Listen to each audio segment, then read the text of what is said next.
আকি Khan, news Bangla TV staff reporter. জাতীয় press ক্লাবে আমি দাঁড়িয়েছি 9 বছরের শিশু ধর্ষণ।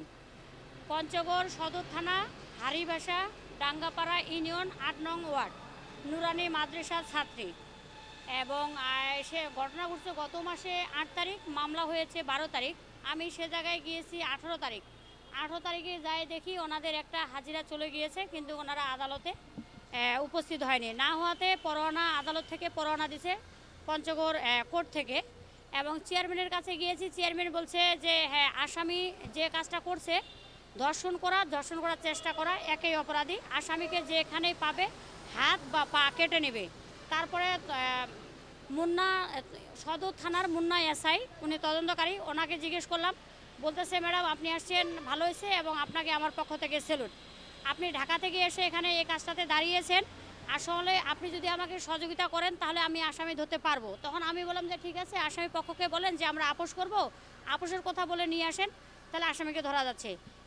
তারপরে বিষয় হলো ওনার কাছে যখন আমি মুন্নাসের কাছে বললাম যে আপনি আসামির এনআইডি কার্ড পাইছেন, যদি এনআইডি কার্ড পাইয়ে থাকেন তাহলে আমাকে দিবেন, আমি আসামি ধরার ব্যবস্থা করব। তখন বলতেছে আমি এখনও কার্ডটা পাইনি। আমি যে একটা আসামির নামে ধর্ষণ মামলার আসামি হয়েছে এবং মামলা হয়েছে, এখনও কার্ড পান নাই, এটার কারণটা কি? কয় আপা আমি অনেক খুঁজতেছি, পাইতেছি না।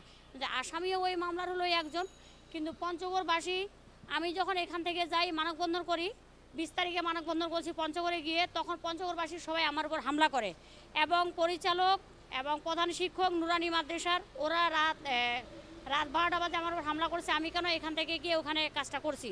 মানববন্ধন করাতে ডিসি এসপি সবার উপর চাপ পড়ে, তবে এসপি অফিস ডিসি অফিস আমাকে কোনো সমস্যা করেনি, থানাও করেনি। বলছে আপনি আসছেন, এটা তো আমাদের গর্বিত, আপনি ঢাকা থেকে এসে যে আমাদের পাশে দাঁড়িয়েছেন এবং কাজটা করছেন, আপনাকে স্যালুট। এবং আপনাদের যে সম্পাদক আছে ওনাকেও স্যালুট জানাই, যে এরকম একটা রিপোর্টার সারা বাংলাদেশে কাজ করে, এটা আমাদের গর্বিত, এভাবে বলছে। তখন থানার সদর থানার ওসি স্যার বলছে তোমার সম্পাদক জানে? আমি জি স্যার জানে।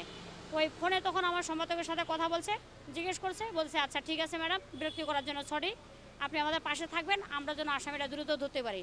এবং মুন্না সদর থানার মুন্না এসআই বলছে আপা আমাকে 72 ঘন্টা টাইম দেন, 72 ঘন্টার ভিতরে আমি আসামি অ্যারেস্ট করব, যদি আমি করতে না পারি তাহলে জাতীয় প্রেস ক্লাবে আপনি মানববন্ধন করিয়েন। কিন্তু দুঃখজনক 2 মাস হয়ে যাচ্ছে, ওরা আসামি না ধরার কারণে আমি এখান থেকে গিয়ে মানববন্ধনটা করাতে গ্রামবাসী জেগে গেছে। আর গ্রামবাসী জাগার পরও আমার উপর হামলা হয়েছে। কিন্তু হামলা হওয়ার পরেও আমি যে কাজটা করতেছি এবং কাজটা নিজের মতো কাজ করে গুছিয়ে আনছি, চেয়ারম্যান আমাকে অনুমতি দিয়েছে, থানার ওসি অনুমতি দিয়েছে, ডিসি এসপি সকলে অনুমতি দিয়েছে যে এটা নিউজ করতে পারবেন, কোনো সমস্যা নাই, তবে আপনার সম্পাদককে বলে নিউজটা করাবেন। আমি তো ঠিক আছে, এবং আমার সম্পাদকের নাম্বার দিয়ে এসেছি। আর আমি এখান থেকে গেছি, আমার কার্ড দেখছি, আর কোনো কিছু না। পঞ্চগড়ের যে সাংবাদিক ভাইরা ছিল ওনারা দুইজন, একজনকার নাম হলো আকি আক্তার আর আরেকজন হলো রুবেল, ওনারা দুইজন আমার সাথে ছিল। বলছে এটা গ্রামের কাজ, আমরা নিলে আমাদের উপর হামলা হবে, তাহলে আপনি আসছেন, বেশ ভালো কথা। এর ভিতরে আমাকে আসামি পক্ষ 1 লাখ টাকা টোপ দিয়েছে, যে আপনি কাজটা নেবেন না, মানববন্ধন করবেন না, 1 লাখ টাকা আমরা দেব, আপনি কাজটা থেকে সরে যাবেন। আমি যে 1 লাখ টাকা দিয়ে মানুষের একটা শিশুর জীবন না, আজকে হয়তো ওই মেয়েটা দর্শন হয়েছে, কালকে আমার মেয়ে হবে, পরশুদিন গ্রামের মেয়ে হবে, আজকে টাকা নেব, কালকে আমার কাজটা আরও বেশি ভাইরাল হবে। আমার কথা সকল দেশবাসীর কাছে এবং সকল প্রশাসনের কাছে আমার অনুরোধ, এরকম কাজ যেন আর কোনো দেশের জন্য না হয়, আর এরকম শিশুগুলো যেন কোনো ধর্ষিত না হয়। কারো যদি শারীরিক চাহিদা থাকে, টাকা আছে বা আবাসিক হোটেল আছে বা বইয়ের প্রয়োজন, বই করুন, কিন্তু শিশুগুলাকে ধর্ষণ যেন না করে। কারণ ডক্টর ইউনূস স্যার একটা আইন পাশ করে দিয়েছে যে ধর্ষণ করার চেষ্টা করা একই অপরাধ, তবে ফাঁসি। কিন্তু আমি চাই দ্রুত প্রশাসনের কাছে আমার অনুরোধ, সকল প্রশাসনের কাছে, আসামির বিরুদ্ধে দ্রুত যেন ব্যবস্থা নেওয়া হয় আর দ্রুত যেন ওনার ফাঁসি হয়, এটাই। আর আমার কথা বলার কিছু নাই।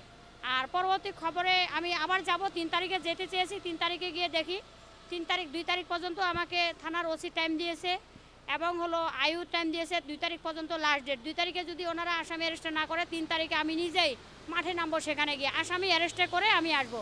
সকল দেশবাসীর কাছে আমার অনুরোধ হলো আমার পাশে থাকার জন্য, ভিডিওটা শেয়ার করবেন, সবাই ভালো থাকবেন। News Bangla TV staff report.